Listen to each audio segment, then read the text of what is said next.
Ho'jajon, mana oyoqni qarang.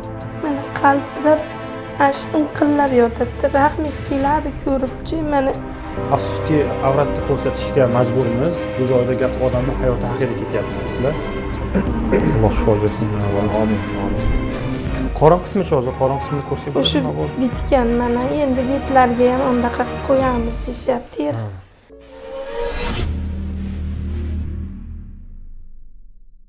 Ushbu akamiz baxtsiz hodisa tufayli tanalarini 95% kuygan ekan. Biz birinchi videoni chiqaruvdi. Birinchi videoda yaxshi insonlar ko'p ekan, qo'ldan kelguncha yordam qilishdi. Lekin bu akamizni mana holatlarini bitta ko'rsatib o'ring. Mana teri ko'chirish. Mana hozir mana shu holatda odam 24 soat og'riq bilan yashashi qanchalik darajada qiyin ekanligini buni shu holatga tushgan biladi xolos. Do'stlar, ro'za Ramazon oyida bizning qo'limizdan kelgani mana kelib ikkinchi videoni chiqarishga harakat qilyapmiz. Imkoningiz bo'lsa, mana shu akamizni nechinchi operatsiyasi bo'ladi hozir? Ikkinchisi 1-aprellarga o'sha pul mablag'i yig'ilsa. Hozir birinchi operatsiya o'tdi, mana shu joyga teri ko'chirildi. Mana bu yerdan terini oldi.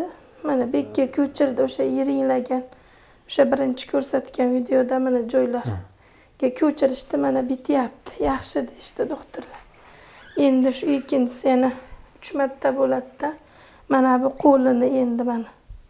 Qo'li, keyin oyog'i, ikkala oyog'imda. Mana bu qo'lda ham mana qo'ltig'ida ham bo'ladi endi. Yana 3 marta. O'shaning uchun sizga nima qilishga, murojaat qilishga majbur bo'ldik. Mablag'imiz yo'q. Mana shuncha yaxshi insonlar bor ekan. Yordam qildi. Hammalariga rahmat.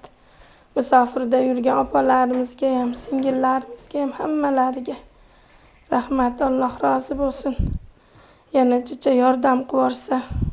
Opa, hozir birinchi operatsiya o'tgan bo'lsa, mana o'sha eng og'ir chuqur kuygan joylarga ozgina teri olib, baqa ko'chirildi oyoqlari. Do'stlar, hozir mana shu joyda o'sha birinchi videoni ham albatta qo'yamiz, qanaqa holatda edi. Afsuski, avratni ko'rsatishga majburmiz. Bu joyda gap odamning hayoti haqida ketyapti, do'stlar. Alloh shifo bersin. Amin. Mana oyoq mana yozilmaydi.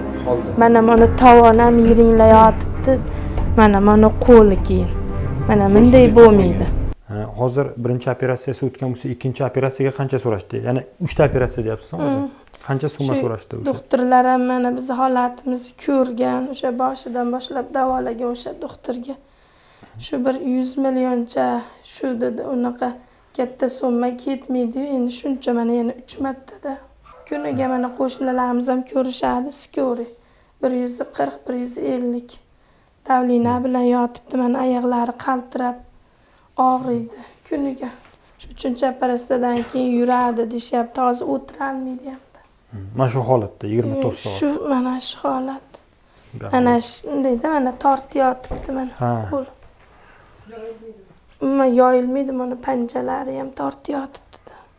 Hozir mana shu operatsiyadan keyin mana shu qo'llar ham to'g'rilanadi.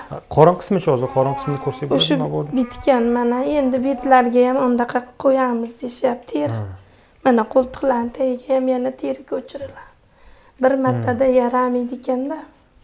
3 marta. Shuning uchun 3 marta bo'lib endi mana qo'llari, nervlari qisyapti-da mana.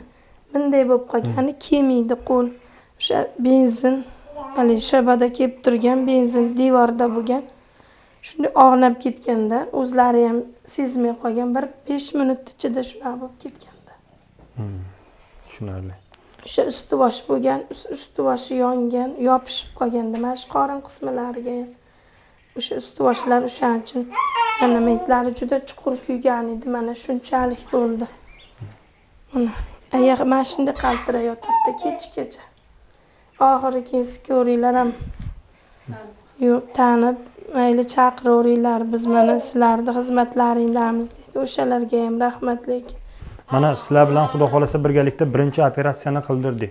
Yana 3 ta operatsiya bo'lishi kerak ekan, bu uchun katta summa ketmas ekan. Bor yo'g'i 100 million so'm. O'ylaymanki, O'zbekistonda saxovatpeshi insonlar, yaxshi insonlar juda ham ko'p. Do'stlar, o'zlari uchun bo'lmasa, mana shu go'daklari uchun, mana shu farzandlari uchun o'ylaymanki, uyqu qarab yo'qda turmaysizlar. manada Farhodjon, mana oyoqni qarang. Mana qaltirab, ash inqillab yotibdi. Rahmingiz keladi ko'ribchi. Mana biz kuniga 24 soat bilamiz, kechasi ham uxlamaydi. Mana shu holatda yotadi. Oxiri men chidolmayman. Bag'da mana yosh bolasi bor. Odamda ozgina vijdon bo'lsa, bu holatni o'zi tasavvur qiladi. Hech kim boshiga solmasin. Do'stlar, bor yo'g'i 100 million so'rashyapti 3 ta operatsiya uchun. O'ylaymanki, yaqin 2 kun, 3 kun ichida mana shu ro'za Ramazonda opa sizlar bilan birgalikda yig'ib, yana bitta video qilib, inshaalloh mana shu summa yig'ildi deb turib, xalqqa yana ko'rsatamiz inshaalloh. Ko'rsatamiz mana. Mana hozir bitdi, mana shu teri qo'yilgan joylar bitdi. Endi o'sha mablag' yig'ilsa, o'sha qo'llarni qildiramiz. Xudo xolasa. Mana Farhodjonga ham rahmat. Qachon desa keladi, mana bizga shunchalik yordam beryapti. Bizdan qaytmasa Allohdan qaytsin. Shu farzandlarimiz ham shu insonga o'xshagan bo'lsin, hammaga yordam. Qachon chaqirsak doim bo'pti deb kelib bizga shunchalik yordam berdi. Alloh rozi bo'lsin shu insondan. O'sha ekranga qo'yadigan kartalar kim deb chiqadi? O'shalar ham Ermatova Nigora, Ermatova Nigora, yana Orifjon Madiraboxon, akamni o'ziniki Ermatov Xurshidjon. Xudo xolasa aka, yaqin kunlarda yana mablag'i yig'ib, inshaalloh o'sha operatsiya jarayonida yoki boshqa holatda kelamiz inshaalloh. Doktorda ham gaplashib qo'yganmiz. O'sha doim davolaydigan doktorimiz.